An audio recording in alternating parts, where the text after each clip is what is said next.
sekarang. Oke. Kalian tahu bisa nggak?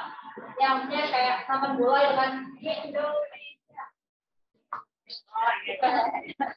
Oke, coba Indonesia. Nanti diganti milenial ya. Milenial, gitu. Coba milenial. Semangat ya. Jadi biar tambah semangat, akhirnya kita ganti koprok gua gitu ya. Biar sambil teriak gitu, biar semangat gitu. Coba yuk, milenial. Wah. Terus selanjutnya kalau saya bilang reformis, nanti kalian tetap sama akhirnya diganti cut gitu. Jangan semangat. Reformis. Coba lagi, milenial. Wah, lupa nih. Reformis. Nah, yang ketiga kita abah-abahnya kece. Kalau saya bilang kece, kalau samping kanan samping kiri tepuk milenial, mundur. Wah, sambil tangannya jago gitu ya. Oke, kiri kanan. Nah, gitu. Nah, gitu ya. Coba lagi. Kece. Kiri kanan. Jadi biar nggak kaget. Coba sekali lagi. Milenial. Wah. Gua dulu terus cut. Nah, habis itu gitu ke kiri kanannya. Okay. Coba sekali lagi. Milenial. Wah. Reformis. Kece. Wah. Kiri kanannya mana sih? Oke.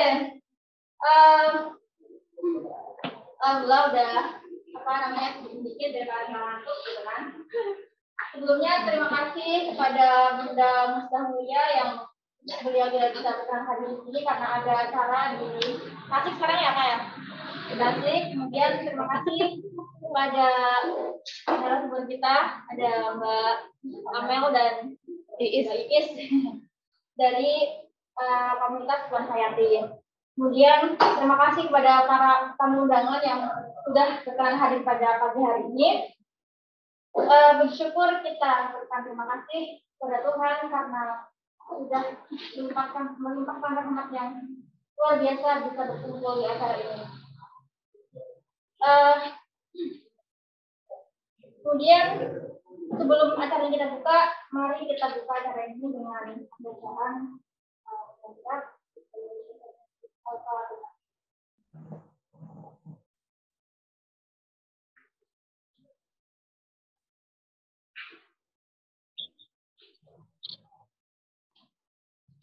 Baik, mungkin untuk mempersingkat waktu ya, karena kita tadi agak sedikit ngaret gitu.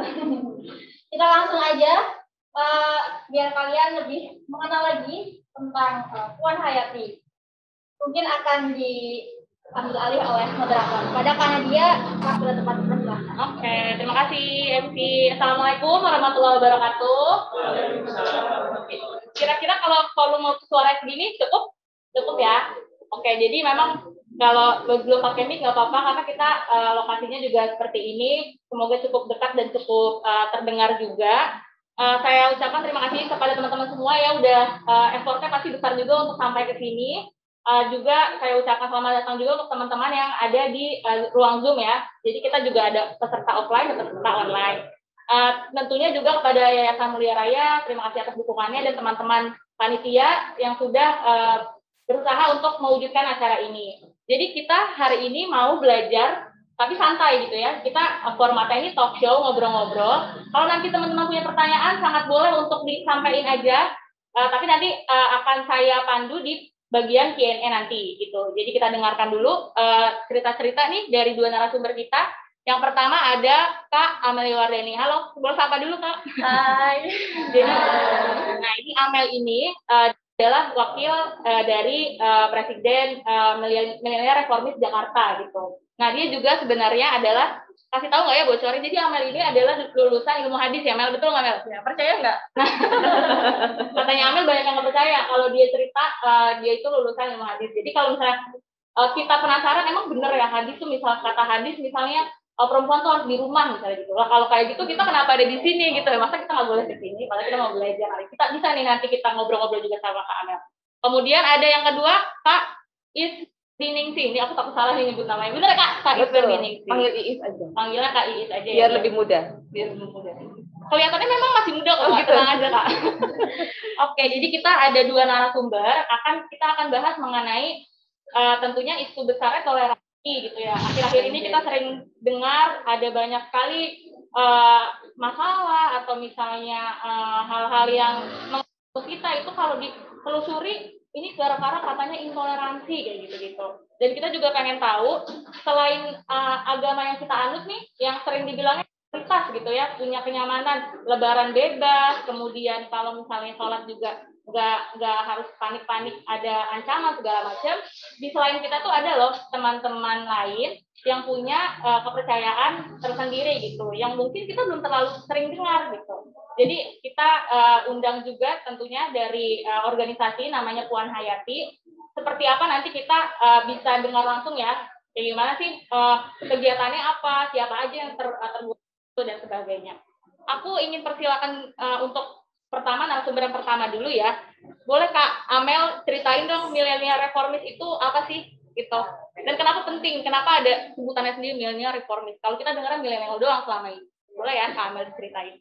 Tapi sebelum saya yang banyak bicara, mungkin boleh ya minta tolong sama teman-teman. Itu kan ada kertasnya tuh. Ada yang mau tolong bacain nggak? Apa sih milenial reformis itu? Pelan satu orang aja atau diunjuk aja mungkin. Ada yang oke. Oh belum dapat, kami ini belum dapat kertasnya kali ini. Mungkin boleh dibacain sambil disimak juga sama teman-teman. Milenial reformis adalah gagasan tentang milenial yang memiliki spiritualitas dan integritas moral, menegakkan nilai-nilai terutama kesetaraan dan keadilan gender, memiliki komitmen kebangsaan serta kepedulian terhadap pelestarian lingkungan.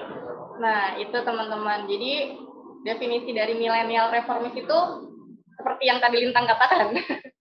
Kenapa pentingnya? Kalau dilihat dari definisinya itu tuh hal-hal yang disebutkan adalah isu-isu yang besar ya, biasanya tentang kesetaraan gender kayak gitu, hak asasi manusia, nilai-nilai kemanusiaan kayak gitu-gitu ya. Nilai-nilai penting dari milenial reformis ini sebetulnya ada 5. Yang pertama ada nilai ketauhidan.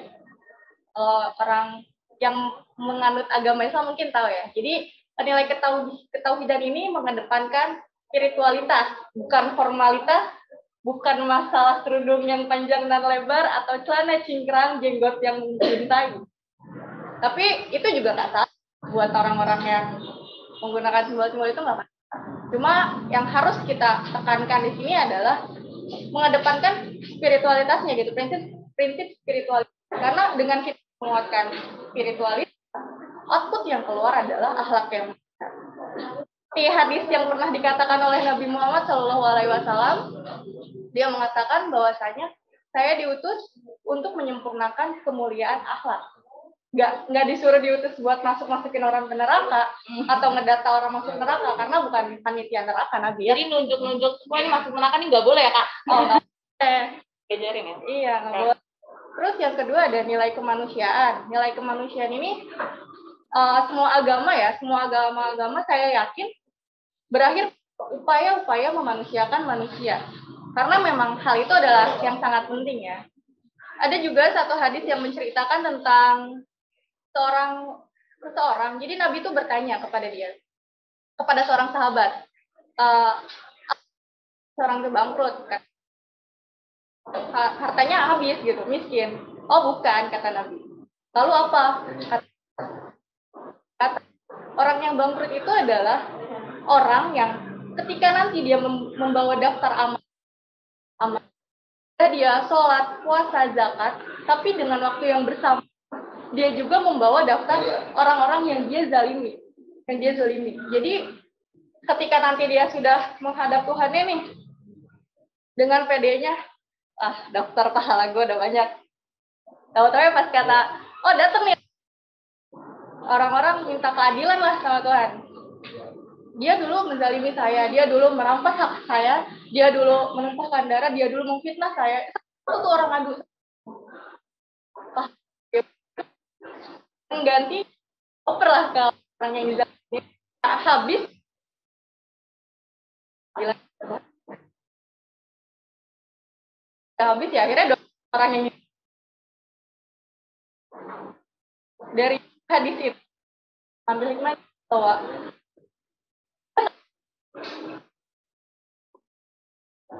kita boleh banget rajin puasa, nggak sampai melupakan ibadah sosialnya, interaksi sosial. Karena kita seringkali merasa bahwa ketika kita udah megang kunci surga nih, ada teman yang kita sakitin, ada mungkin bantu kita tolong gitu kan. Terus yang ketiga ada nilai kepedulian.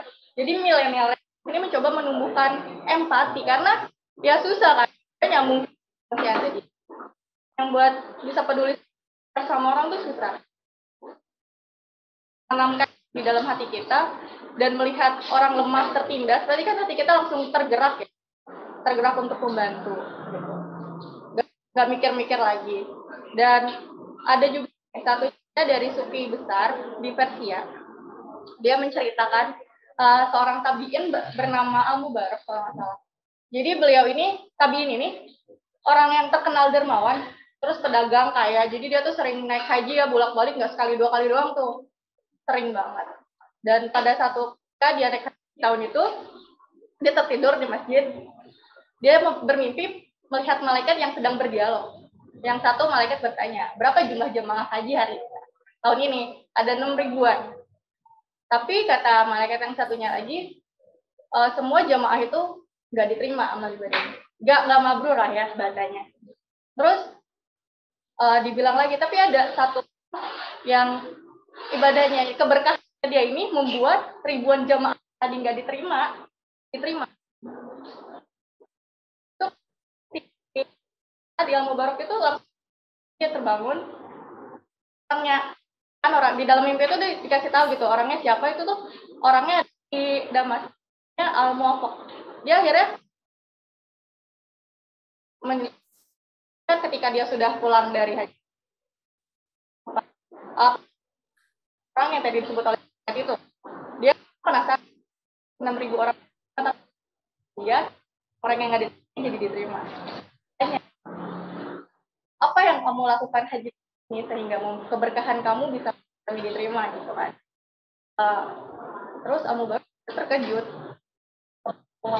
dia nggak haji, dia bergemetar dong. Apa yang menyebabkan hal itu terjadi? Akhirnya Muhammad cerita, istrinya sedang ngidam, mencium dari nggak tahu sumbernya di mana, dan dia tolong sama tolong sumbernya itu, dia pengen makanan itu. Akhirnya dicari, disamperin, ternyata itu adalah rumah janda tua. Dia minta tuh, boleh nggak minta gitu kan buat makanannya. Kata janda tua, saya tidak berkenan memberikannya kepada Anda untuk istri Anda. Ditanya kenapa, dia menjawab, makanan ini halal bagi saya, janda tua miskin, dan 6 orang anak yang belum makan.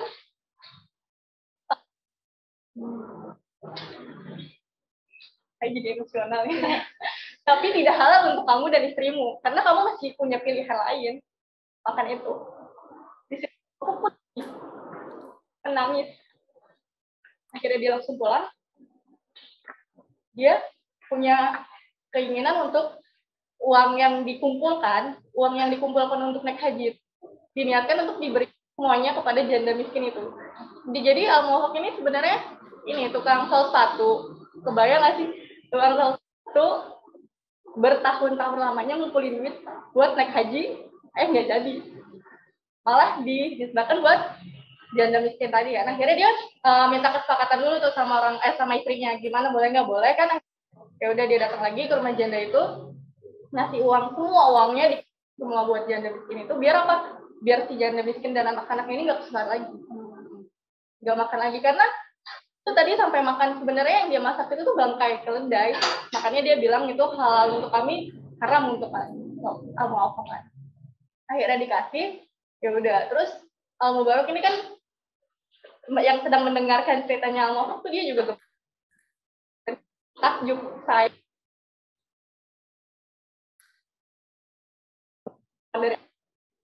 mungkin dia merasa dia bisa sering berbagi ke orang-orang karena posisinya Al-Mubarak ini orang gampang lah istilahnya ngasih orang kan. Tapi kalau Al-Mu'affaq kan istilahnya orang yang gitulah gitu kan. Orang filsafat tapi sangat mulia buat bisa cukup hanya depan rumah janda. Nah, jadi sebenarnya itu gambaran ya kita teman-teman. Buat kita yang ngerasa kita ini sudah ritual ibadah dan sudah mendapat ridho Tuhan, ternyata tuh juga gitu. Kalian tuh nggak usah apa sih? Nggak usah terlalu muluk-muluk juga lah kalau fokus ritual ibadah tapi lupa sama teman sekeliling, sama tetangga kayak gitu. Jadi semuanya itu harus imbang. Itu juga mengajarkan bahwa Tuhan itu tidak terletak di Ka'bah, tidak terletak di masjid. Betapapun kalian sering ke masjid, ke gereja, atau kemanapun, menurut saya ya, kalau hati kalian tidak tersalur kan, maksudnya tidak terhubung dengan Tuhan ya susah juga gitu. Jadi menurut saya kita bisa ngambil. Dan itu yang ketiga. Ada poin yang keempat adalah kebangsaan. Kebangsaan ini penting ditanamkan agar kita harus bangsa gitu nanti untuk meneruskan ini, biar kita juga bisa berpartisipasi dalam ekonomi, sosial dan lain. Jadi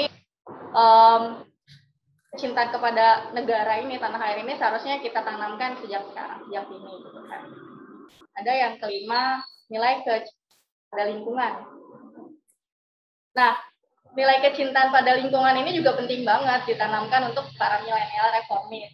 Biar nanti ketika kita melihat alam kita, lingkungan kita dieksploitasi, mungkin kita bisa jadi garda terdepan gitu untuk melawan itu gitu. Itu sih Kak. Milenial reformis itu tadi udah jelasin, terus penting nilai-nilainya itu yang tadi menarik juga penjelasan poin 3 ya. Jadi ditekankan kalau kita soleh pribadi aja nggak cukup ya, gitu ya. Jadi kita bisa jadi kebermanfaatan haji pribadi tuh dibandingkan dengan menyalurkan sumber daya itu buat orang-orang di sekitar kita yang benar-benar paling membutuhkan, itu bisa jadi lebih baik gitu ya. Jadi sangat kontekstual, nggak harus semuanya tuh demi ibadah pribadi kan, kayak gitu. Berarti termasuk juga melihat orang yang berbeda latar belakang sama kita ya, suku, agama juga ya. Iya. Gitu. Nah, Amel pengen tahu juga nih, akhir-akhir ini sebutkan juga ya di awal, banyak sekali kasus yang terjadi tidak membuat nyaman tuh karena intoleransi gitu. Katanya kalau misalnya kata-katanya ahli ini karena radikalisme nih gitu, ekstremisme kayak gitu. Aku pengen tahu dong dari Kamel nih, ngelihatnya gimana sih, terutama ini ya dikaitin sama agama ya gitu. Jadi pandangan radikalismenya sebenarnya kayak gitu kan biasanya doktrin agama sih kalau yang terjadi di lapangan tuh. Jadi kita tuh kurang bisa mendalami pemahaman kita dengan agama yang kita anut sendiri. Kadang orang terlalu sering ya fokus buat ngerekrut, cari member baru masuk anggota gitu. Iya, biar jadi keanggotaannya biar banyak gitu kan. Ngapain padahal sibuk-sibuk, tapi dia sendiri aja belum paham, belum benar-benar bisa menghayati agamanya sendiri gitu. Tapi ya gitu, orang kadang tuh terutama di kalangan umat Islam sendiri ya, mungkin kita tuh percaya banget ya, kita sangat percaya dengan tokoh-tokoh agama, jadi kita langsung kalau ngedengerin informasi kan langsung, oh ini nih tokoh agama bilangnya kayak gini. Tapi padahal maksudnya gini, kita kan udah dikasih akal nih sama Tuhan, seharusnya kita dapat ini ditelan. Wah, kebayang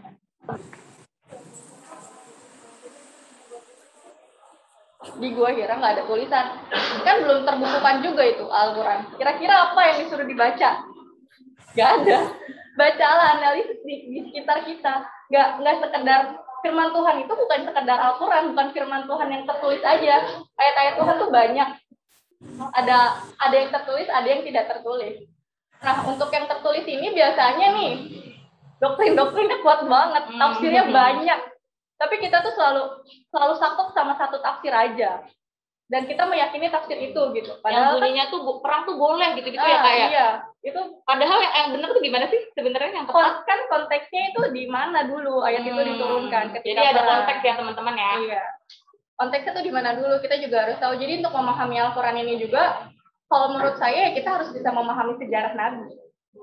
Karena kan ada namanya asbabun nuzul nih Kak. Asbabun nuzul itu yang melatar belakangi sebab-sebab ayat itu turun. Gak mungkin dong Tuhan menyuruh perangilah orang ini gitu. Gak mungkin kalau nggak, itu sebabnya itu dulu apa dulu gitu. Terus dalam konteks sekarang yang kita udah nggak ada masalah juga gitu. Masa mau perang-perangan? Sedangkan di Islam sendiri itu saya yakin sih nggak Islam sendirian sih. Semua agama juga pasti menuntut kebaikan gitu. Jadi di 5 menit terakhir nih diingetin sama panitia. Kalau kita nih kaitannya nih dengan milenial reformis gitu ya, terkait isu toleransi juga bermasyarakat sama orang yang beragam sekali, itu tuh kita bisa ngapain sih gitu? Temenan aja sama semuanya, jangan pilih bergaul sama siapa aja, jangan pilih-pilih ya dari agama mana, dari ras mana, jangan. Terus juga kita emang pertama harus ditanamkan kesadarannya dulu sih. Kalau saya pribadi emang melihatnya tuh tidak menggunakan kacamata berbeda tapi beragam. Kalau beda kesannya gimana gitu kalau menurut saya. Kalau berbeda kesannya yang satu nih yang tepatnya gitu, terus dia beda gitu ya. Kalau beragam kan ya emang udah punya keunikannya masing-masing gitu, punya nilai masing-masing. Jadi nongkrong sama orang yang beda dari kita tuh penting ya. Buat kita tahu pengalamannya mereka apa sih gitu. Bisa jadi kita dari kecil mainnya sama yang itu lagi gitu. Jadi kita nggak tahu ada teman-teman yang ternyata punya pengalaman yang misalnya kurang baik di masyarakat, kita nggak tahu karena kita nggak pernah main sama dia gitu ya. Jadi itu penting sekali. Kita juga harus terbiasa untuk melihat keberagaman sih, karena kalau misalkan satu lingkungan itu aja, jadi kita aneh pas ketika ngeliat ada yang beragam tuh, gimana gitu. Sampai itu jadi penasaran juga nih, ini kaitannya misalnya Amel sebagai orang yang muslim ya, muslimah gitu ya. Semoga Tuhan setuju. Semoga Tuhan setuju. Oke, berarti kita juga sebenarnya kayak gitu ya. Semoga Tuhan setuju. Pernah nggak sebagai perempuan nih mengalami kok aku diperlakukannya kayak gini ya gitu. Ada orang punya ekspektasi apa, terus kok kita kayak harus memenuhi itu gimana sih? Iya, karena kan background saya ini dari Kampus Islam ya, Universitas Islam Negeri. UIN, insya Allah. Jurusannya ilmu hadis. Ekspektasi orang terhadap saya tuh pakai gamis, pakai kerudung panjang lebar. Saya nggak nyebut syar'i, panjang lebar. Karena bagi mereka adalah ketika kamu jurusannya memilih agama, ya seharusnya seperti itu gitu. Tapi mereka nggak pernah berpikir kalau orang yang masuk jurusannya biologi, pakaiannya harus seperti apa. Kalau mereka yang masuk jurusannya fisika, pakaiannya harus seperti apa. Giliran ditanya seperti itu nggak ada yang bisa jawab. Tapi kenapa harus dituntut hanya orang-orang yang masuk jurusan agama seperti itu gitu? Kenapa gitu kan? Kalau mau menerapkan adil kan harusnya semua juga dapat perlakuan yang kayak gitu ya. Tapi kok ini cuma tertentu. Nah, itulah namanya diskriminasi ya, teman-teman. Kita refresh juga. Betul. Sampai uniknya juga pas peserta nih, sampai ada yang nanya, "Kak, nggak apa-apa nggak pakai kerudung?" "Lu nggak apa-apa banget," gitu saya. Saya juga nggak pakai gitu. Karena emang justru saya sengaja gitu menampilkan nih teman-teman sini tuh beragam. Kita tuh beragam, kita bisa fine-fine aja dengan keberagaman itu. Karena emang sih wajar banget ya ada yang nanya kayak gitu, karena saya juga merasakan seperti itu, kok nggak pakai kerudung panjang, kok gini gitu. Wajar banget sih ada pertanyaan seperti itu, karena ya emang di doktrinnya sama media juga kayak gitu kan. Kalau muslimah tuh harus pakai kerudung panjang, baju gamisan gitu. Padahal di Arab sana orang Kristen juga kerudungnya panjang. Iya. Jadi kita nggak bisa ya menakar keimanan, kepintaran, ilmu segala macam tuh dari hal yang kita lihat secara fisik gitu ya. Kita nggak bisa. Itu cuma hanya apa yang diputuskan dia untuk dia tampilkan, tapi sebenarnya kita nggak punya hak untuk menakar ya. Kalau kata Bunda Mulia tuh kita bukan untuk menilai atau ngejudge orang tuh itu bukan tugas kita gitu di dunia. Iya. Jangan ngambil tugasnya Rokib Atid lah, kasihan. Ya, itu udah job desknya ini ya Rokib Atid ya. Iya. Nanti kalau dia gabut nih, para pengangguran jadinya desek-desekan mulai. Oke, makasih ya Kak Amel ya. Iya. Boleh gak tepuk tangan dulu nih buat Kak Amel nih. Oke, makasih banyak tadi udah dijelaskan kalau pada dasarnya kita sebagai anak muda dengan punya identitas agama juga harusnya sekaligus membantu kita untuk bisa bersosialisasi dengan orang lain, punya hubungan harmonis dengan masyarakat gitu ya. Nah sekarang pengen ngobrol sama Kak Iis. Kak Iis kita pengen diceritain penghayat kepercayaan tuh apa sih gitu. Terus sama tentunya dari organisasi Puan Hayat itu kayak gimana perjalanannya gitu. Boleh Kak silakan diceritakan ke teman-teman semua. Baik, terima kasih teman-teman sudah datang. Assalamualaikum warahmatullahi wabarakatuh. Waalaikumsalam. Salam Rahayu, itu adalah salam penghayat kepercayaan. Ini santai aja ya, Iya, karena saya lihat juga anak-anak muda, mungkin saya yang paling tua, ngerasa tua ya. Iya, secara garis besarnya sebetulnya penghayat kepercayaan itu adalah agama leluhur. Jadi agama bangsa Indonesia yang memang lahir dari kearifan lokal. Ini lokasi atau keberadaan mereka itu sangat tersebar luas di seluruh Indonesia. Di Jawa ada, di Sumatera ada, kemudian Sulawesi, Kalimantan, gitu ada. Kalau dikumpulkan itu ada sekitar sebelum ada penyusutan ya, mungkin bisa 200 lebih. Tapi yang terdaftar saat ini ada sekitar 180-an. 180 kepercayaan organisasi yang terdaftar ya. Yang terdaftar di dalam Majelis Luhur Kepercayaan Indonesia. Nah, kesepakatan untuk membuat wadah itu adalah karena rasa keingin atau rasa mengembangkan atau rasa lebih mengenalkan diri kepada teman-teman yang ada, bahwa sebetulnya agama leluhur itu ada yang memang lahir dari warisan budaya, warisan nenek moyang kita, yang memang itu nilai atau tingkat spiritualitasnya tinggi. Memang ditekankan pada ibadah, bukan formalitas. Jadi memang bagaimana cara kita beribadah sehari-hari dan diimplementasikan dalam kehidupan sehari-hari. Ajarannya itu kelihatannya mudah, tapi sangat sulit dijalankan karena kita harus memang menjalankan pencucian diri tiap hari. Jadi dari kalau di Jawa itu ya ada 5 pangembahing rogo kalau di orang Jawa bilang, atau pencucian diri namanya sadar, nala, tresno, welas asih, nrimo, ikhlas. Itu memang sehari-hari harus dijalani. Saya rasa di semua agama juga ada ya ajaran itu ya. Dan ajaran itu harus kita jalankan, itu kita selalu mengedepankan itu. Jadi sifat-sifat itu yang kita ajarkan ke anak sehingga nanti anak itu bisa menerima keadaan dia dan menerima lingkungan. Itu yang ajaran yang kita ajarkan. Aku juga penasaran soal ini Kak. Kalau kita karena mungkin selama ini berkesempatan untuk menjadi pemeluk agama yang mayoritas bisa dibilang ya gitu. Kita tahu kalau kita sholat, terus kita zakat segala macam, naik haji. Kalau mungkin secara personal aja ya ke Kak Iis ini kalau misalnya beribadah tuh seperti apa sih, dan nilai-nilai yang dengan bermasyarakat tuh kayak gimana? Ya. Secara ibadah, tentunya masing-masing wilayah mempunyai ibadah yang berbeda ya. Jawa akan berbeda dengan Batak ya. Kalau Batak itu namanya pamaling, itu akan berbeda. Tapi tetap pada dasarnya kita ibadah menuju ke Tuhan dengan, kalau mungkin di Islam 5 kali sholat 5 kali ya. Kalau di kepercayaan atau teman-teman penganut kepercayaan atau penghayat kepercayaan, ibadah mungkin bisa lebih dari 5 kali, mungkin bisa kurang dari 5 kali, tergantung dia punya hati atau punya rasanya, itu bagaimana. Jadi pada saat kita mau, seperti saya hari ini mau ini ya, saya bangun pagi harus ibadah, harus doa syukur atau ucap syukur. Mau berangkat, saya harus menyebutkan saya akan kegiatan ini, menuju ke sini, minta perlindungan, supaya kegiatan hari ini bisa bermanfaat dan ada manfaat buat saya. Nanti pulang saya juga harus ibadah lagi, izin. Selesai kegiatan, saya harus pulang dan menuju rumah. Sampai rumah saya harus ucap syukur lagi. Jadi setiap pergerakan kita menuju pergerakan yang berbeda, itu harus ada ucap syukur, terima kasih, minta maaf. Jadi sama sih seperti teman-teman di Islam ya, menurut saya dengan ibadah sholat kan sama. ucap syukur, permohonan maaf atas dosa itu dilakukan setiap hari. Dari bangun tidur sampai nanti tidur. Itu ibadah harian ya. Ibadah harian. Tapi kalau ibadah secara mingguan itu ada kumpul atau kita biasa di hari Jumat malam itu di masing-masing wilayah itu ada. Kemudian ada hari besar juga di masing-masing organisasi juga tentunya Batak ada, kemudian Malesung tuh ada, Sulawesi juga dia punya hari-hari besarnya. Itu juga kita ada ibadahnya. Jadi seperti teman-teman di Muslim juga ada ibadah harian, ibadah mingguan,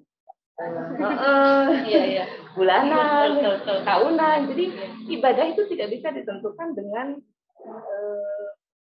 jumlah ya menurut saya, karena itu cara kita berkomunikasi dengan Tuhan, kita mohon ampunan, kita ucap syukur itu tidak terbatas menurut kami sebagai penghayat. Dan kalau di penghayat itu punya keyakinan bahwa kalau kita melakukan hal salah itu imbasnya ke kita. Jadi kalau misalkan kita mau melakukan atau menyakiti orang lain, itu kita tahu kita salah, tapi kita tetap melakukan, itu nanti imbasnya ke kita langsung. Misalkan saya misalkan ya mengabaikan orang minta gitu, ibaratnya anak kecil atau siapalah gitu misalnya, saya nggak kasih, meremehkan gitu. Nanti tiba-tiba di ujung jalan tiba-tiba mobil saya keserempet, saya harus ngeluarin duit. Jadi hal-hal semacam itu tuh diyakini di teman-teman penghayat itu adalah sesuatu yang memang kita menanam, kita akan mengundi. Jadi kalau memang apa yang kita rasa kita perlu mengeluarkan, kita perlu melakukan, ya kita harus lakukan saat itu juga. Jangan ditunda. Kalau ditunda nanti akibatnya akan cepat. Jadi nilai-nilai jangan menunda kebaikan tuh juga. Betul. Jangan pernah menunda kebaikan. Jangan pernah mengabaikan rasa yang kita punya. Tiba-tiba kita harus melakukan sesuatu, kita lakukan itu. Hasilnya nanti jangan dipikirkan. Hasilnya nanti Tuhan akan kasih. Itu nilai ikhlas itu ya di situ ya. Oke, jadi wah ini sebenarnya indah banget ya. Jadi semua tadi ceritanya Amel, ceritanya Kak Iis itu sama-sama beribadah dengan cara yang berbeda, dengan keyakinan yang berbeda, tapi sebenarnya nilai-nilai gimana cara memaknai setiap jam, setiap detik berpindah kegiatan itu tuh ada rasa syukur, rasa berempati segala macam, itu kita tuh sebenarnya sama gitu ya. Oke, pengen tahu juga nih Kak Iis, kita nggak bisa menolak fakta bahwa teman-teman penghayat kepercayaan ini dianggap minoritas dan banyak bahkan yang bilang katanya gini, wah kalau bukan di luar 6 agama yang diakui, yang populer itu berarti sesat gitu katanya. Terus ada juga yang kok kayaknya meresahkan. Nah itu sebenarnya pernah nggak sih, pasti pernah sih, kayak gimana ceritanya tantangan-tantangan yang dihadapi sama teman-teman yang beribadah ini gitu. Iya, ini saya ceritakan nggak banyak tapi kayaknya banyak gitu. Kalau penasaran kan ya, pengen tahu ya. Karena ceritanya memang sejarahnya itu panjang dan diskriminasinya itu berlapis-lapis gitu ya.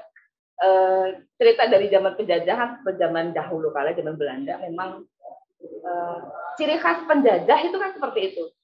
Lokalnya dihabiskan, budayanya dihabiskan, yang dia sukai dinaikkan gitu. Jadi kekhawatiran Belanda terhadap mayoritas atau pemeluk lokal itu sangat tinggi, ketakutannya sangat tinggi, sehingga kita itu betul-betul yang ditekan habis dan tidak diperbolehkan untuk mendekat ke tingkatan mereka. Dan itu kemudian peralihan pemerintahan membuat itu jadi berkelanjutan, gitu kan? Pada akhirnya zaman kemerdekaan pun karena masih dalam masa pemerintahan itu penataan pemerintah itu kan maunya simpel-simpel. Ya udah ini aja dulu. Yang seragam-seragam yang banyak gitu ya. Yang sudah terdata, yang sudah terdata aja dulu.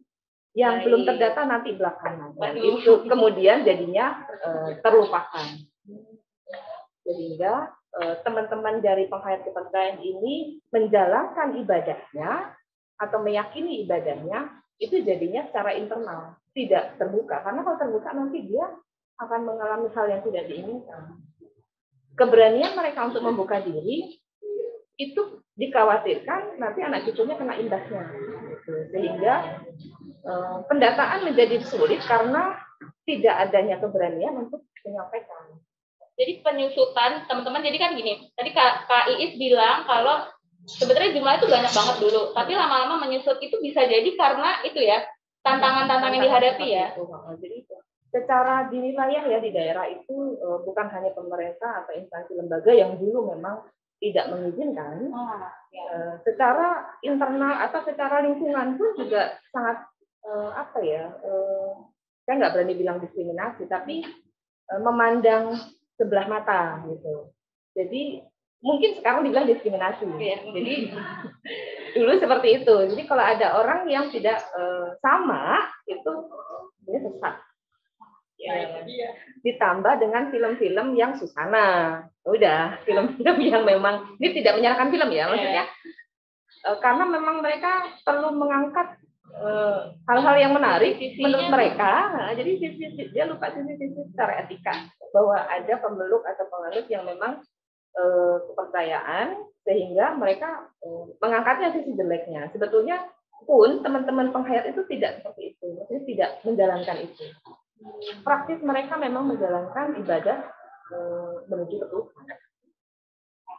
Ini betul-betul menarik gimana media terus masyarakat tuh nge-frame-nya itu ya, kesannya penghayat kepercayaan tuh melakukan dia unik, tapi di frame-nya itu seolah-olah dia tuh ya bukan bagian dari kita kayak gitu, nggak familiar, nggak biasa. Tadi juga menarik soal sejarah ya. Kalau kita sering dengar, jadi penghayat kepercayaan itu suka dibilangnya tuh gini, itu agamanya lokal banget, kepercayaan yang lokal banget, karena memang dari leluhur gitu ya, dari leluhur sebelum adanya agama-agama mayoritas yang sering disebut juga katanya agama impor, itu udah ada duluan nih. Makanya jadinya kok lucu kalau sekarang kita malah kita malah mengganggu orang-orang yang lebih lama, lebih dulu juga punya dampak yang luas tentunya ya, karena mengatur kebaikan kan tadi nilai-nilainya, tapi malah kita gangguin ibadahnya, kita gangguin proses-proses yang menurut mereka penting kayak gitu.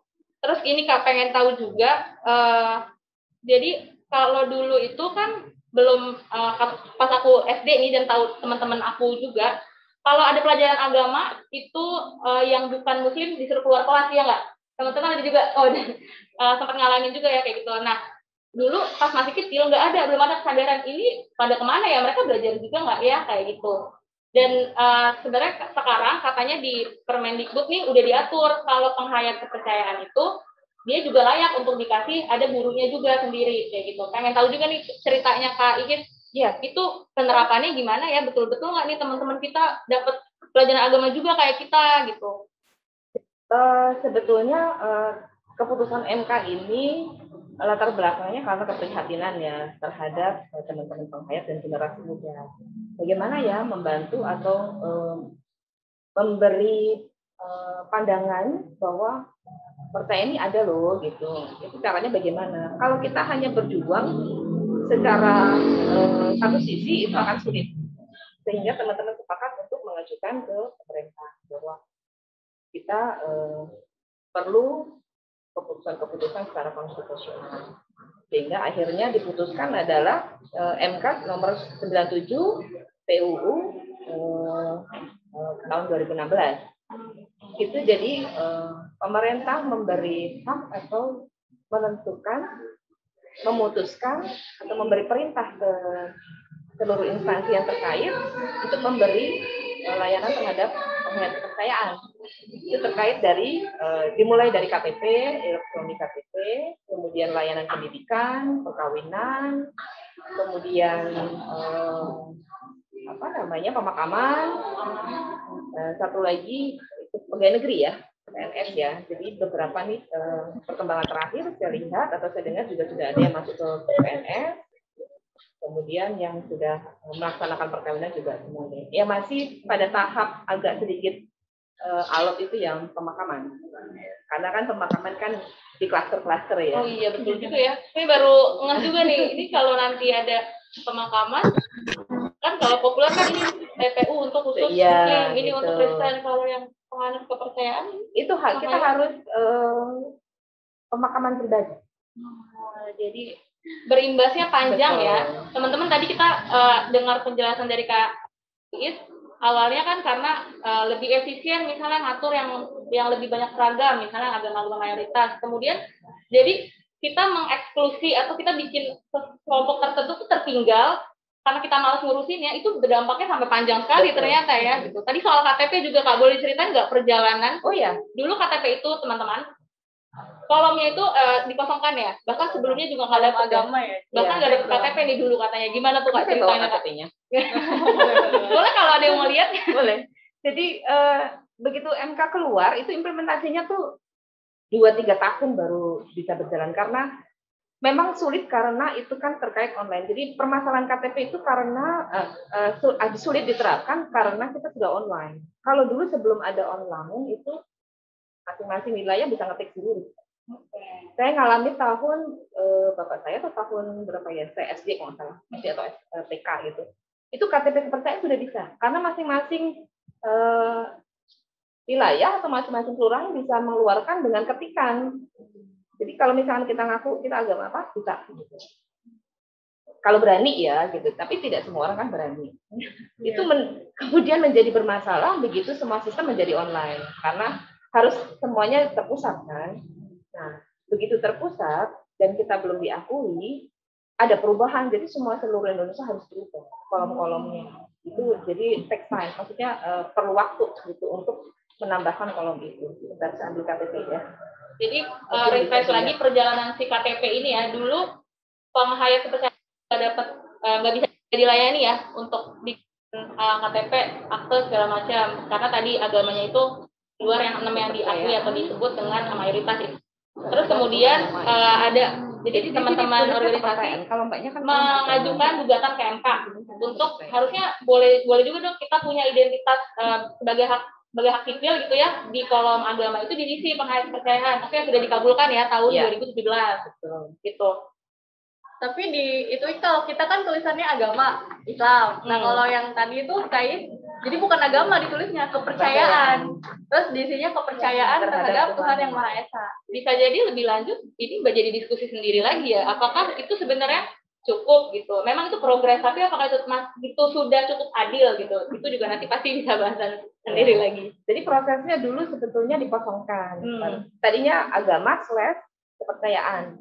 Titik 2 kepercayaan terhadap Tuhan Yang Maha Esa.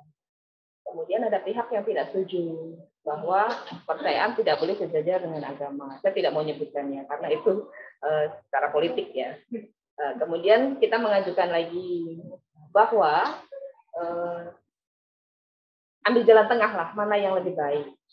Akhirnya disepakati kepercayaan titik 2 kepercayaan terhadap Tuhan Yang Maha Esa. Jadi prosesnya 3 kali lah. Dalam 3 tahun itu pasti melelahkan banget ya, advokasi hal kayak gitu. Itu kendala satu. Kendala yang kedua adalah sistem dari Sudin, suku dinasnya.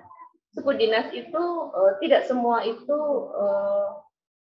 mau bekerja sama gitu. Dalam artian bahwa dia kalau ada perubahan dalam kolom atau administrasi atau sistem online-nya itu namanya SIAK ya, sistem informasi atau kependudukan gitu ya.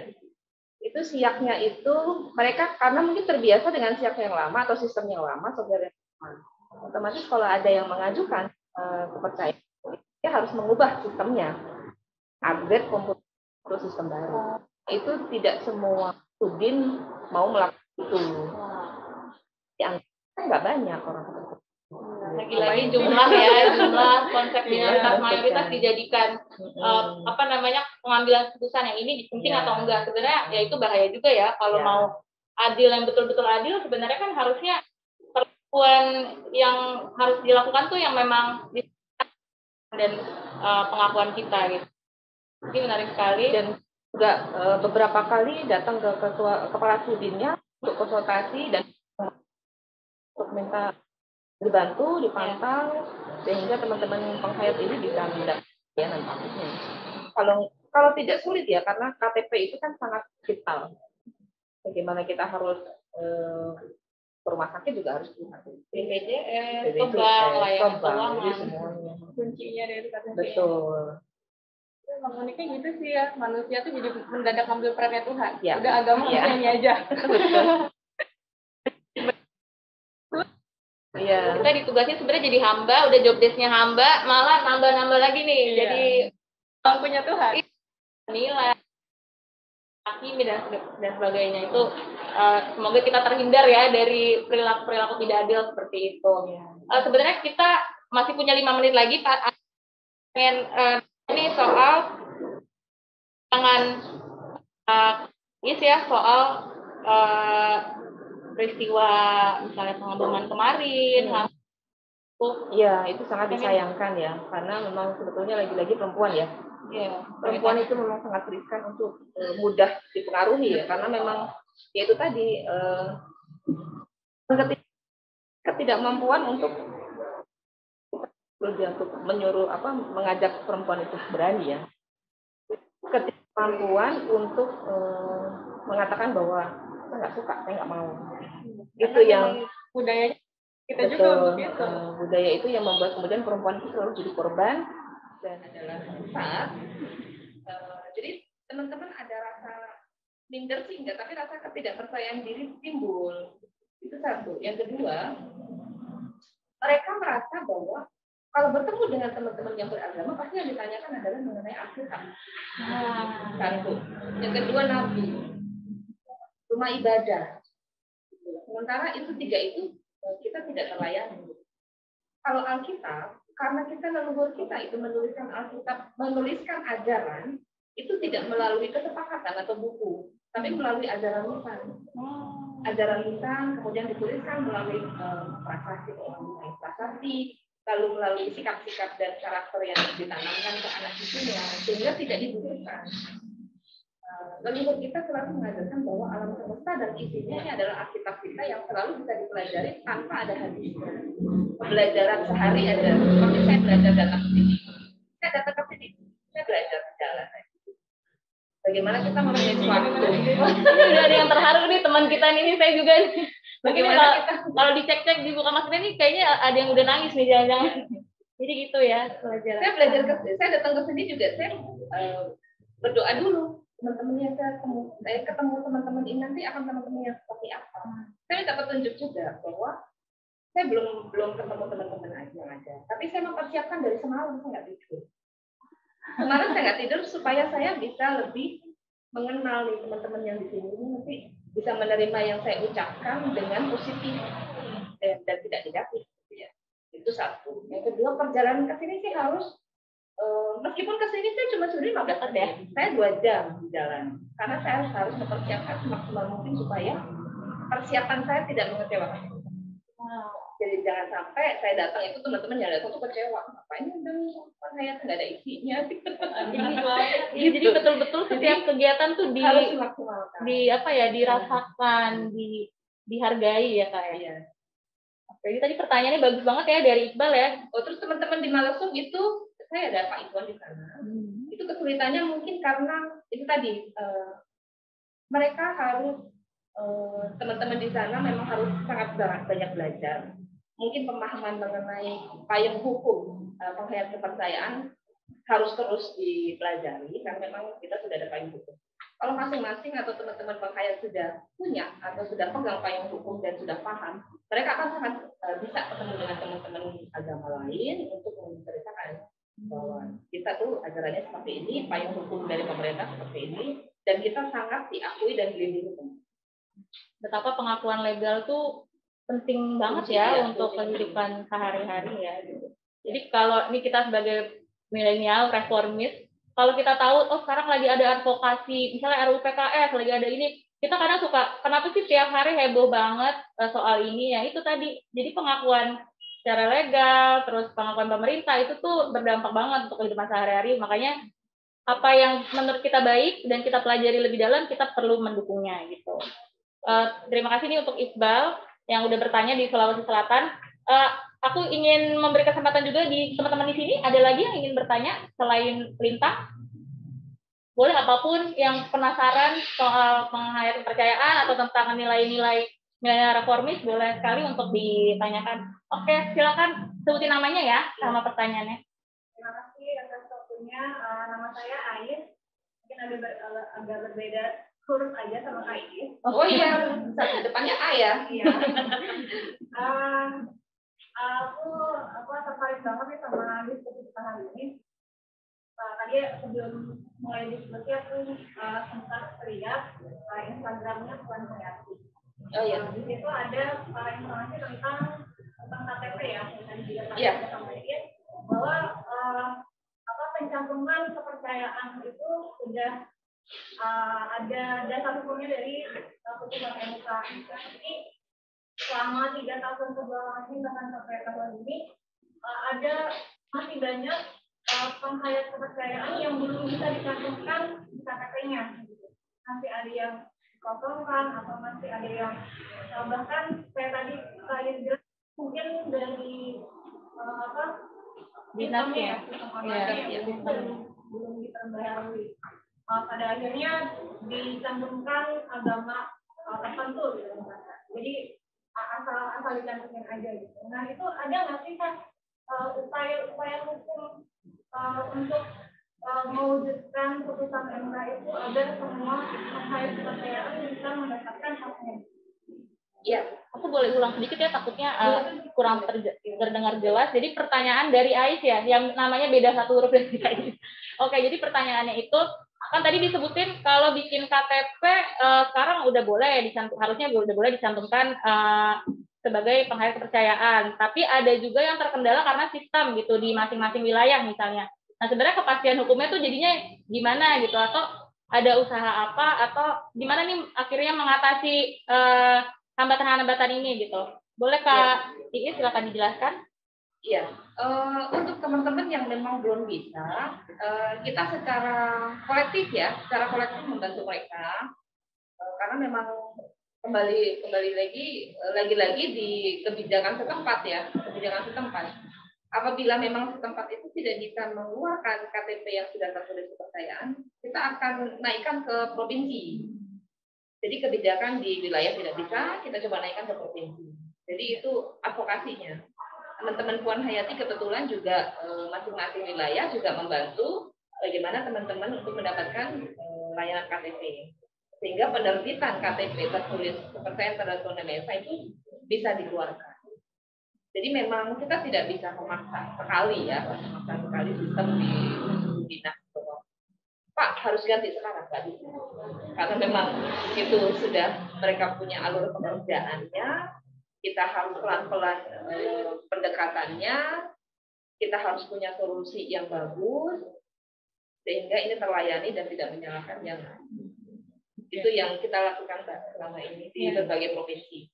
Salut dengan teman-teman organisasi ini yang di daerah, di pusat itu betul-betul selalu kerja keras gitu ya untuk mengatasi hal-hal itu. Karena tadi akan menghambat sehari-hari ya dengan KTP atau hal-hal itu. Dan juga aku pengen menekankan juga sih, tadi soal kebijakan itu kan memang ada di pemerintah, di orang tertentu, di elit gitu ya. Tapi tuh kalau kita nanti ada di posisi itu atau jadi posisi apapun kita tuh memang harus punya keberpihakan teman-teman namanya. Mungkin secara budget untuk mengelola sistem, untuk mengubah sistem tuh memang besar. Tapi itu gimana caranya atau gimana seseorang itu punya keberpihakan kepada kelompok yang banyak dirugikan gitu. Jadi itu penting sekali gitu. Mau budgetnya susah, mungkin kalau dari sudut pandang teman-teman yang mungkin ya keikhlasannya ini luar biasa bilang kalau ini mungkin sistemnya susah untuk dirombak lagi. Tapi kalau kita nih yang bisa lebih kritis lagi, harusnya budget-budget untuk hal ini, untuk keadilan itu memang harusnya ada gitu. Tadi ya soal keberpihakan. Aku boleh mempersilakan lagi teman-teman di peserta offline ini, ada yang ingin bertanya?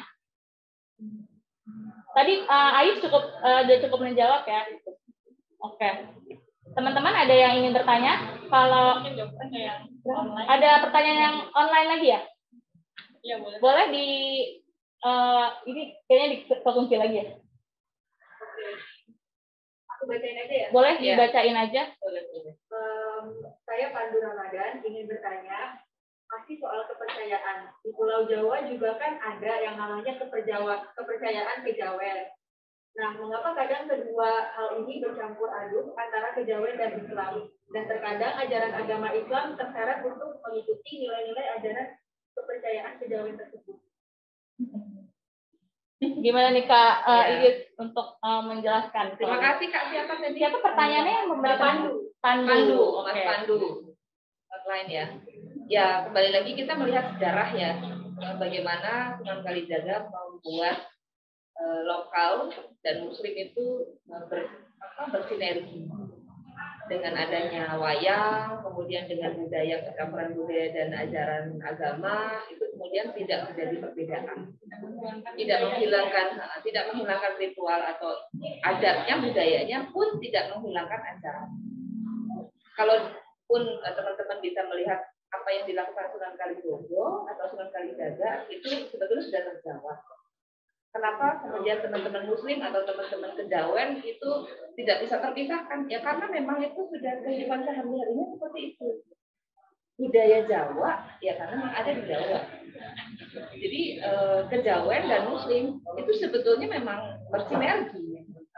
Jadi yang membuat beda itu kan karena doktrin-doktrin yang tidak, menurut saya itu doktrin-doktrin yang kurang bertanggung jawab gitu, sehingga membuat perbedaan si A dan si B ini beda. Itu aja. Kalau dibilang bahwa kejawen, memang falsafah hidupnya orang Jawa memang seperti itu, hidupnya kejawen. Dibilang bukan agama manusia, tapi seperti spiritualitas dan kehidupan sehari-harinya ini memang mencerminkan apa yang dijalani itu adalah lagi-lagi untuk Tuhan. Tapi kesannya itu juga kedamaian, kebaikan, betul, ya. Betul. Oh, aku juga pengen tahu nih tanggapannya Amel soal ini ya. Bisa jadi misalnya saat belajar tentang hadis atau sejarah gitu ya, kalau ngelihat sinergi tadi, apakah itu jadi gimana ya? Apakah itu mengganggu ibadah kita apa gimana sih gitu? Ada nggak bahasan itu? Ya, sebenarnya nggak mengganggu. Kayak misalkan sama halnya mengucapkan selamat Natal. Pengucapan selamat Natal. Ya, kan gimana tuh? Ada yang bilang katanya itu tuh mengubah akidah kita. Menurut saya kalau kamu sudah selesai dengan diri kamu, keyakinan kamu sudah matang, nggak ada urusannya. Nggak akan terganggu dan nggak akan merubah akidah kamu, nggak akan merubah keimanan keyakinan kamu itu. Hanya dengan itu, apalagi kalau misalkan kita emang udah dari sejarahnya begitu gitu kan, cuma ya emang bener tadi kata Kais, ada doktrin-doktrin yang tidak bertanggung jawab, jadi konsepnya sampai sekarang ya kayak gitu. Wah, itu tadi terjelaskan ya teman-teman ya, semoga tadi Pandu ya jawaban dari dua narasumber ini membantu untuk memahami soal yang tadi ditanyakan tadi. Terima kasih pertanyaannya. Teman-teman offline ada lagi yang ingin tanya soal apapun? Belum ada? Teman-teman panitia boleh dicek lagi apakah di Zoom ada pertanyaan?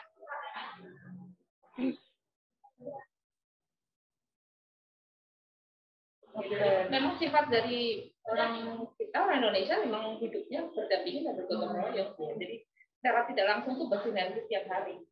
Apa yang dilakukan temannya ini bisa kita lakukan juga. Gitu. Jadi tidak ada batasannya sebetulnya untuk bersinergi. Ada pertanyaan lagi ya? Oke, boleh satu.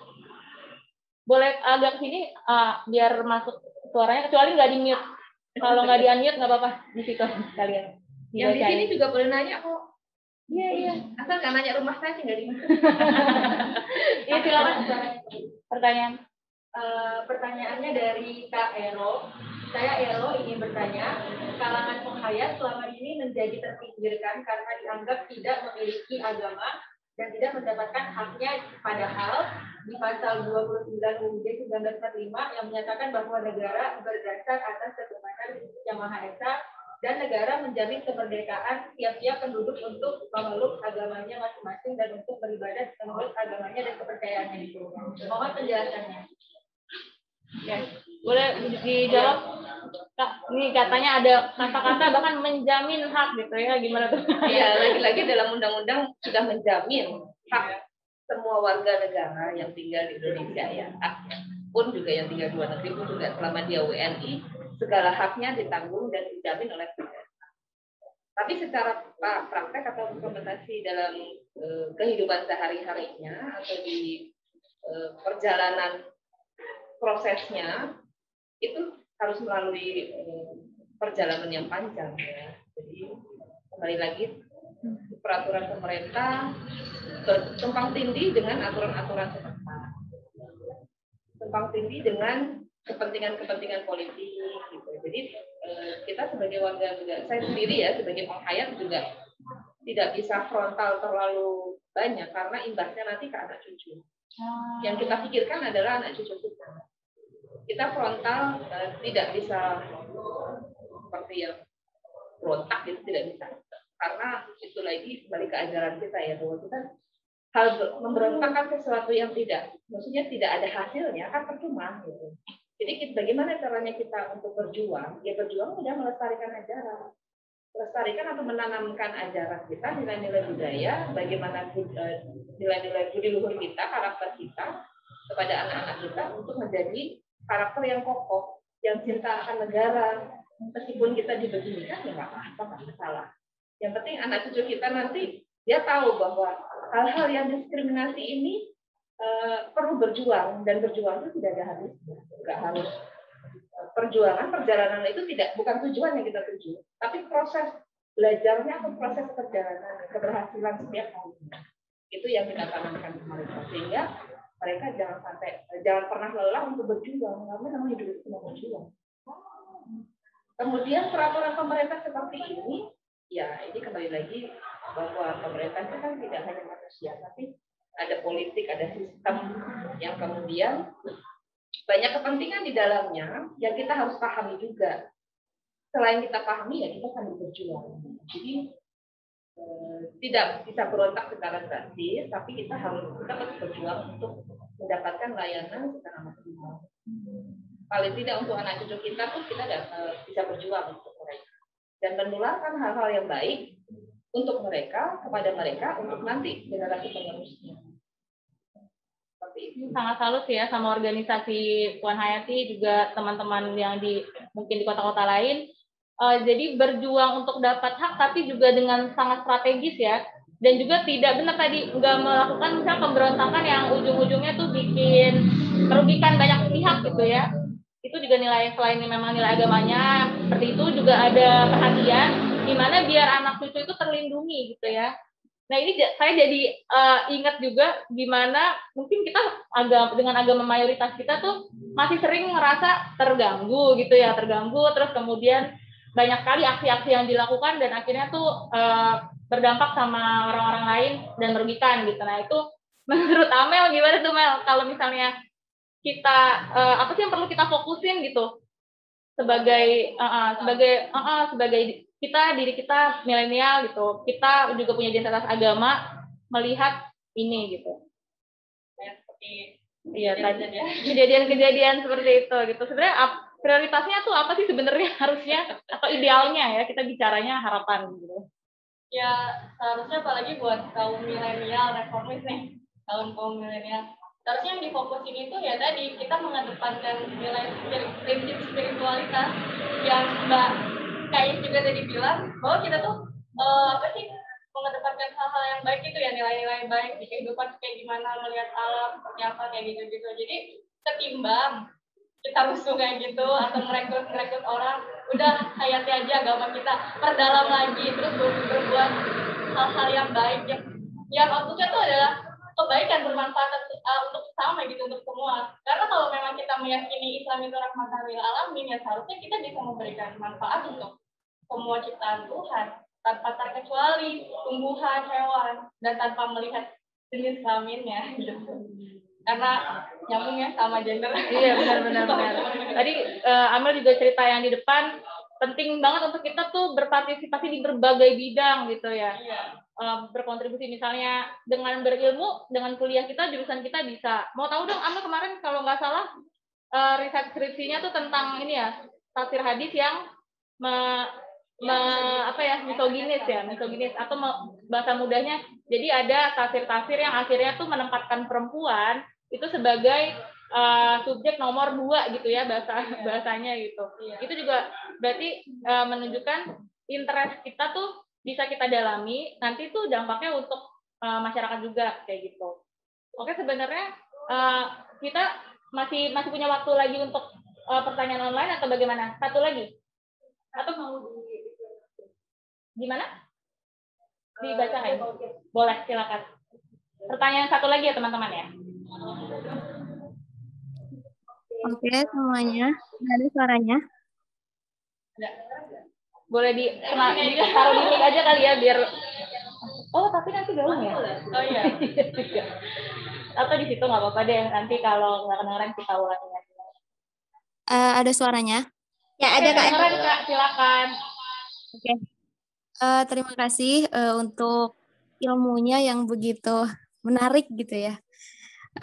Di sini saya ingin bertanya mengenai pada era sekarang itu banyak sekali masalah yang kita temui itu menjamurnya itu di media sosial yang akhirnya mengarah pada intoleransi atau kekerasan dan lain sebagainya.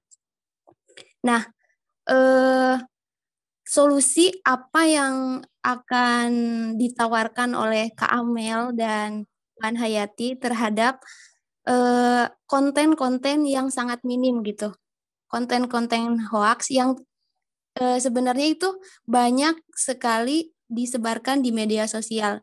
Karena kan kita sebagai kalangan muda itu tidak terlepas yang namanya dari media sosial, karena di media sosial lah informasi-informasi yang yang selalu kita cari gitu. Kebanyakan itu media sosial dijadikan hal yang utama ketika kita ingin mencari pengetahuan gitu. Pertanyaan dari siapa? Namanya siapa? Elis. Oke, makasih ya Elis ya. Pertanyaannya itu ya. Boleh di mute lagi aja biar nggak langsung. Oke, jadi pertanyaannya itu kita tuh apalagi milenial yang kayaknya dependen banget nih sama media sosial, semuanya info dari situ. Nah, banyak hoax nih. Kita bisa apa ya? Kita harus ngapain? Boleh mungkin dari Kak Amel dulu ya. Sebelumnya ini kayaknya teman kampus saya deh. Oh, ini. Halo. Boleh disapa temannya. Ya, orang Garut. Oh, orang Garut. Mangga tuh. Ya, jadi gini Elis ya. Ngobrol atuh. Ya, jadi kalau menurut Amel pribadi sih gini. Kita kan dikasih akal nih sama Tuhan. Ya, seharusnya ketika mendapatkan informasi baik dari media sosial ataupun dari orang-orang terdekat atau yang baru kenal, seharusnya dipikirkan dulu gitu. Kita bisa mengkritisasi gitu, bisa kritis terhadap informasi itu. Apalagi misalkan mentionnya nama agama. Misalkan kata hadis ini tuh harus begini, kata ayat ini harus begini. Lantas ditelaah dulu, dianalisis dulu gitu. Jangan langsung. Ya, apalagi lihatnya di media sosial gitu. Ya Tuhan, ini kenapa harus dipercaya juga gitu kan? Yeah. Apalagi kalau misalkan kita tahu nih yang teman-teman kuliah kalau bikin makalah, bikin skripsi aja harus ada footnote-nya. Sumbernya dari mana, landasannya dari mana. Nah, itu kita harus cari tahu dulu. Jadi jangan langsung, oh ini udah mention agama loh, kata kitab Injil gini, kata Al-Quran gini, udah langsung percaya. Ya itu juga kan nggak bisa kayak gitu juga. Sedangkan kita sama-sama tahu ya, untuk teman-teman pemeluk agama itu mungkin tahu kalau di Al-Quran itu menafsirkannya itu ada berbagai ilmunya gitu. Hadis juga ada asbabul wurud, sebab-sebab hadis itu turun. Jadi kita harus tahu dulu, soalnya banyak banget, saya sering banget menemukan akun dakwah hijrah. Dia tuh sering banget mention hadis riwayat Bukhari Muslim. Nah, gue lihat itu kitabnya nggak ada, dicari tuh nggak ada. Ini kok bisa-bisanya mention ke hadis gitu, nggak ada tanggung jawabnya. Makanya kita juga harus tahu. Tapi kan kalau kita ngomongin kayak gitu untuk masyarakat yang nggak dapat informasinya, ilmunya gitu, gimana cara tahu kayaknya sulit ya. Tapi minimal aku punya pesan sih, punya saran. Kalau hadis itu biasanya kalau teman-teman baca secara tekstualnya gitu ya, terjemahannya, saya sudah pastikan hadis itu palsu ketika bertolak belakang dengan Al-Quran. Apalagi kalau nggak logis. Contohnya gimana tuh Kak? Ada nggak misalnya? Contohnya apa ya? Tentang apa? Atau satu contoh hadis tuh yang doif gitu ya? Ada nggak yang bisa diceritain? Banyak banget. Banyak sih. Tapi kayaknya pengen lihat dong gambarannya yang kayaknya kok ini bertolak belakang ya sama nilai-nilai. Atau mungkin ya soal perempuan misalnya. Tentang ini ya, laknat malaikat. Gimana tuh? Laknat malaikat kan kita sering nih dapat informasi kalau misalkan istri yang tidak langsung melayani suaminya dapat dilaknat sama malaikat. Waduh. Tapi jauh kita nggak usah ngomongin metode dulu nih, dari terjemahan Indonesia dulu. Teman-teman lebih teman-teman pasti bakal mikir, kok berani-beraninya malaikat ngelaknat, harusnya kan Tuhan. Nah, oke, dari hal-hal itu kita perlu kritis ya. Iya, tapi Pernah dengar nggak soal hadis itu? Katanya kalau nggak mau jadi semuanya itu selalu perempuan ya, iya, perempuan jadi, terus. kesannya perempuan ini sebagai budak seks gitu, jadi dia nggak punya hak pilih buat menentukan, oke, bapak suami hari ini ready, kalau besok enggak gitu kan nggak bisa kayaknya, harus kata hadisnya terjemahannya begitu. Padahal kita juga kalau misalkan ngomongin bahasa Arab, Qur'annya itu panjang, satu kata itu bisa panjang banget gitu. Pemubalagonya seperti apa, cuma kan itu ribet. Nah, dari teks bahasa Indonesianya aja deh, logis atau enggak gitu. Kayak musik haram, baru keingetan. Sekarang gini, sekarang gini ya, di hadisnya dikatakan musik haram. Kita ngomong pakai nada itu bagian dari musik loh kan. Marah, terus lembut, mendayu-dayu, gitu kan bagian juga. Kalau musik haram ya terus gimana ini? Gitu kan, itu juga. Terus kayak misalkan telepon, ada suara ini kayak gitu-gitu, itu bagian dari musik. Kalau musik haram ya terus gimana gitu. Kalau kita tuh harus sekritis itu. Di ini aja sih, dilihat aja kenyataannya kayak gimana gitu. Padahal musik juga salah satu metode berdakwah ya. Itu dipakai sama sunan bonang. Nah, kalau itu sunan-sunan zaman dulu ikut cabang Tuhan yang mana kalau gitu kan. Padahal kehadirannya dulu berpengaruh sekali sampai kita tuh sekarang bisa kayak gini. Iya, makanya kalau ya kayak gitu-gitu aja deh. Jadi jangan langsung percaya gitu aja. Teman-teman harus kritis, harus cari tahu landasannya dari mana. Bahkan ketika dijelaskan juga banyak tafsiran yang beragam gitu, nggak cuma satu juga, nggak tunggal gitu. Dan pesan aku juga gitu sih, sebanyak-banyaknya teman cari informasi dari A sampai Z kalau bisa ya, dengerin untuk semua tafsirannya, dan biar teman-teman tuh berdaulat, teman-teman yang menentukan apa sih yang harus saya ambil dari informasi yang itu gitu. Jadi jangan mendengar satu narasumber gitu langsung percaya. Bahkan ketika saya ngomong seperti ini pun boleh banget teman-teman nggak percaya, boleh banget, malah saya menganjurkan buat nggak percaya sama saya. Cari tahu lagi aja informasi apa yang saya katakan seperti apa gitu. Jadi jangan gampang termakan berita hoax ya. Bahkan seseorang Habib aja pernah mengatakan, kalian nggak apa-apa banget buat nggak percaya sama saya. Harus berdaulat. Kalian itu harus merdeka mencintai Tuhan kalian secara merdeka. Nggak boleh ada yang menghalangi kalian. Gitu. Biar itu juga ya nanti nyambungnya biar kita nggak intoleransi dong gitu. Karena mendengar berita yang dikit-dikit perang, dikit-dikit terus ada itu serem banget ya. Iya. Padahal harusnya kan indah sekali ya kita beragama, punya hal yang baik gitu dan jadi panduan kita. Dan toleransi juga nantinya akan membawa pada keadilan dan kesetaraan gender. Termasuk melihat perempuan sebagai makhluk yang berdaya dan boleh punya pilihan, itu juga bagian dari keimanan sebenarnya ya, mengimani kalau manusia itu setara di hadapan Tuhan. Iya, gitu. Padahal itu udah dikatakan dalam Al-Quran, kalau yang percaya Al-Quran, kalau nggak apa-apa. Gimana? Al-Hujurat ayat 13, bahwa Tuhan ini menciptakan laki-laki, perempuan, bersuku-suku, bangsa. Itu tuh untuk saling mengenal, dan yang membedakan hanyalah ketakwaannya saja. Itu tuh udah dikasih tahu sama Tuhan, tapi selama ini informasi yang kita dapat nggak kayak gitu. Kesannya tuh perempuan selalu di pojokan dan harus diam di rumah gitu. Kitanya perempuan di rumah aja. Padahal Allah juga bilang gitu kan, ya manusia itu yang dimention kan manusia, berarti kan mencakup semuanya, semua gender gitu kan. Semua suku, semua jenis kelamin, gender ya. Kita ini menjadi khalifah Quran. Maksudnya apa sih? Kita disuruh membangun peradaban di muka bumi. Loh ya, berarti kan kita harus saling membantu, jadi partner kan. Iya, kalau misalkan perempuan semuanya dirumahkan aja, kayaknya nggak akan terwujud gitu. Kita nggak akan bisa menjalankan peran perintah Tuhan itu. Jangan lupa juga tuh gerbong perempuan itu di kereta, itu juga usulannya tuh pemangku kebijakan yang memang perempuan, karena dia punya empati, punya pengalaman sosial biologis yang terkait perempuan. Itu pentingnya ya, kenapa kita ya di rumah aja juga nggak apa-apa kalau produktif dan maslahat gitu ya bahasanya ya. Tapi di luar seperti kita belajar seperti ini juga sangat dianjurkan gitu. Jadi pesannya dari Kak Amel itu, kalau dari Kak Iis soal hoax tadi, kita milenial gitu gimana? Terkait hoax yang di media sosial memang itu harus di konfrontasi atau harus dientahkan ya. Jadi hal-hal yang berpostingan negatif itu harus dibalas dengan positif. Kalau di Menghayat misalkan ada berita mengenai Menghayat itu unik, Menghayat itu dukun atau apalah, kemudian kita akan posting mengenai kegiatan positif Menghayat. Di counternya dengan yang sebenarnya yang baik. Dengan yang baik. Kita selalu counternya dengan kegiatan budaya. Misalkan kalau kita ada kegiatan budaya di masyarakat mana, kayak kemarin kita ada kegiatan budaya dengan masyarakat Osing di Banyuwangi, kita harus posting itu. Jadi hal-hal yang negatif harus dikonter dengan positif. Tulisan negatif dikonter dengan positif. Kita jangan fokus pada tulisan mereka. Mereka akan senang kalau kita balas. Tapi jangan dibalas, biarkan saja. Tapi kita selalu counter aja dengan positif-positif. Kita menambah referensi yang lain, tandingan tapi yang baik Iya, gitu ya. jadi postingan yang di sini nanti akan ketutup ke bawah sehingga dia tidak akan bisa dibuka lagi. Itu kalau di kami. Kemudian mengenai perempuan yang gender ya, keadilan gender ya. Perempuan itu wajib untuk mengembangkan diri. Karena apa? Karena dia agen perubahan untuk anak. Dia harus menanamkan budi, menanamkan wawasan yang luas untuk menghasilkan generasi muda yang bertanggung jawab dan berkarakter. Jadi menurut teman-teman, menurut kami, Penghayat itu memang perempuan itu wajib untuk bersosialisasi dan wajib untuk mengembangkan diri. Karena partner laki-laki atau partner pasangannya. Karena Tuhan sudah memberi tugasnya masing-masing.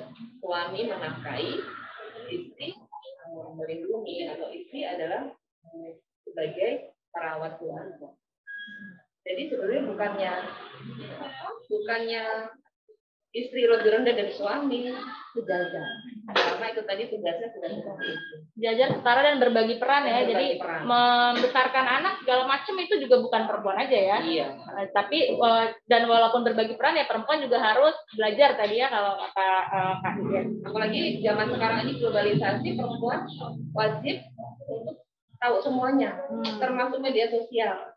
Sehingga kalau ada anaknya yang buka atau membaca hal-hal yang negatif di media sosial, ibunya ini bisa menjelaskan. Jadi harus berkembang lah sesuai dengan perubahan zaman dan sangat dinamis. Kalau enggak akan ketinggalan pasti itu, pasti akan tertinggal. Dan kasihan nanti anaknya kalau tidak dapat pendidikan atau ilmu dari ibunya ataupun bapaknya. Kalau bapak kan pasti sibuk cari uangnya, dari ibunya, karena mereka lebih percaya atau lebih bisa paham kalau ibunya yang memberi pemahaman. Mungkin dalam konteks masyarakat Indonesia yang dimana perempuan mungkin banyak juga yang diharapkan pada pilihan menjadi ibu dan lebih banyak waktu untuk berinteraksi dengan anak, maka pintar itu juga wajib. Dan untuk keluarga yang modelnya yang lain, misalnya dua-duanya bekerja juga tetap sama. Tetap dua-duanya suami dan istri, ayah dan ibu juga patut punya ilmu yang baik gitu untuk disosialisasikan kepada anak.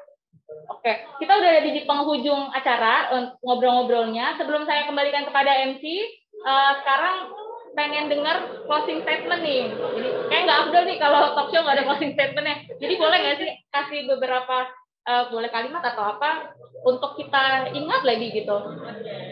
Boleh dari Amel ya.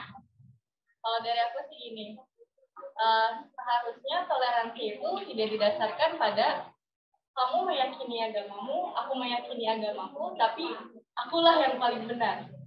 Tapi didasarkan pada silakan kamu menjalankan keyakinanmu, aku menjalankan keyakinanku, dan semoga kita bertemu pada kebenaran yang sama. Gitu. Jadi toleransi kita kan kayaknya nanggung. Serius. Kalau dilihat dari kenyataannya kan gitu. Semoga kita punya pemikiran seperti itu. Oke. Terima kasih Amel. Kita dengar nih yang terakhir dari Kak Iis. Silakan Kak. Toleransi itu sebenarnya tidak jauh-jauh dipelajari. Kita pelajari dari keluarga aja. Adik kakak saling bertoleransi. Maunya makan nasi uduk, satunya nasi kuning. Itu adalah cara bertoleransi di keluarga. Di lingkungan luar pun juga akan sama.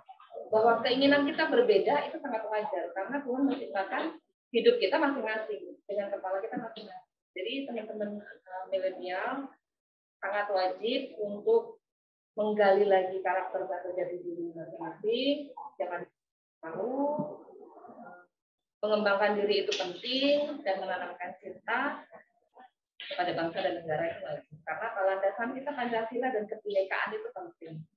Kita tercipta dari Bhinneka dan Pancasila itu lahir karena memang karakter bangsa kita dan teman-teman atau negara di Indonesia memang seperti itu. Sehingga lahirlah kebinekaan dan Pancasila. Itu aja. Jadi buat teman-teman milenial tetap semangat, tetap berjuang dan harus membela yang perlu dibela. Kita boleh kasih tepuk tangan ya buat dua narasumber kita. sudah selesai nih ngobrol-ngobrolnya. Kita juga sangat berterima kasih kepada Kak Iis, Kak Amel udah menjelaskan, bercerita pengalaman personal, pengalaman organisasi. Kita mau kasih kenang-kenangan ya, Kak Wiwit ya. Boleh foto bersama. Dokumentasi boleh standby ya. Ini diperlukan mungkin. Oh iya, boleh. Nanti kita bagikan juga ke peserta ya. Itu ala kadarnya, kalau sekiranya nanti perlu. Nah, oh iya. Tadi Kak Iis bawa buku, ada ensiklopedia. Itu semoga tahun-tahun depan kita bisa baca-baca juga ya. Jadi ada dokumentasinya loh teman-teman. Semua organisasi yang terdaftar gitu ya, boleh dilihatin sekali kita mau nyari tahun-tahun nanti. Buku ini adalah kumpulan dari teman-teman penghayat di seluruh Indonesia. Jadi organisasi penghayat kepercayaan yang sudah terdaftar di Kemendikbud di dalam wadah organisasi Majelis Luhur Kepercayaan Indonesia.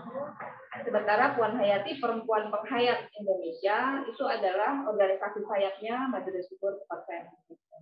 Tugasnya adalah membantu memberikan pemahaman yang positif tentang penghayat kepercayaan sehingga teman-teman lebih paham dan bisa menerima keberadaan kami. Terima kasih, kita sangat semangat sih nanti mempelajari ini. Nah, kita juga punya kenang-kenangan ya. Ini boleh Kak Iis sendiri dan Amel. Jadi ini khusus untuk Kak Iis. Jadi kita juga punya nih buku yang isinya menjelaskan juga ya nilai-nilai yang kita anggap penting dan kita terapkan, namanya Muslimah Reformis dari Yayasan Mulia Raya. Boleh gimana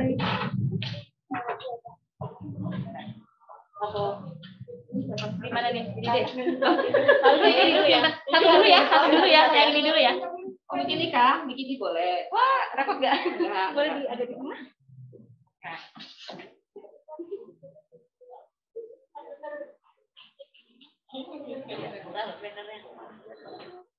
Oh iya, kelihatan ya.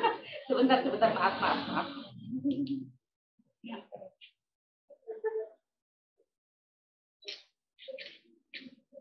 Udah? Ya, senyum nggak kelihatan. Maaf ya, kalau saya tuh sebenarnya senyum loh, cuma ketutup. Kita percaya kok. Oke, ini satu lagi untuk Amel ya. Saya geser sedikit. Waduh, ya juga. Ini deh. Kelihatan nggak ya? Kelihatan aja kalau gini. Ya, ini Kak Iis jadi minggir sedikit. Oke, terima kasih. Kita tepuk tangan lagi ya buat kita semua. Oke, terima kasih semuanya sudah bertanya. Kemudian juga ada yang ngangguk-ngangguk itu kita jadinya optimis nih kalau materi atau yang kita pelajari saat ini tuh betul-betul masuk dan dipertimbangkan nih sama teman-teman. Mohon maaf apabila diskusi atau ngobrolnya tadi ada kekurangan. Saya selaku moderator, saya Nadia, akan mengembalikan ke MC. Silakan, boleh tepuk tangan sekali lagi ya. Terima kasih Kak moderator Nadia. Oke ya, tadi udah dengar tentang materi yang sangat-sangat bagus banget gitu ya. Kalian mungkin udah sadar lah bagaimana pentingnya kita itu literasi itu ditingkatkan lagi gitu. Mungkin biar nggak diam-diam aja, kita jaga kita tadi milenial. Ada doang yang semangat lagi. Milenial. Reformis. Kece.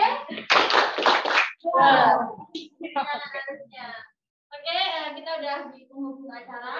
Kurang lebihnya mohon maaf, saya sebagai master ceremony apabila ada salah kata mohon maafkan dan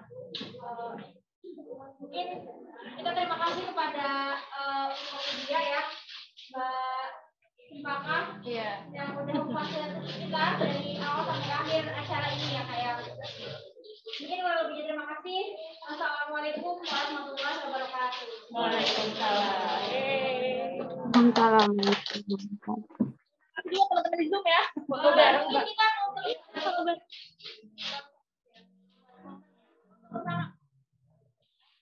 Nanti saya minta fotonya ya. Iya, kita kirim ya. Gimana? Apa di luar aja?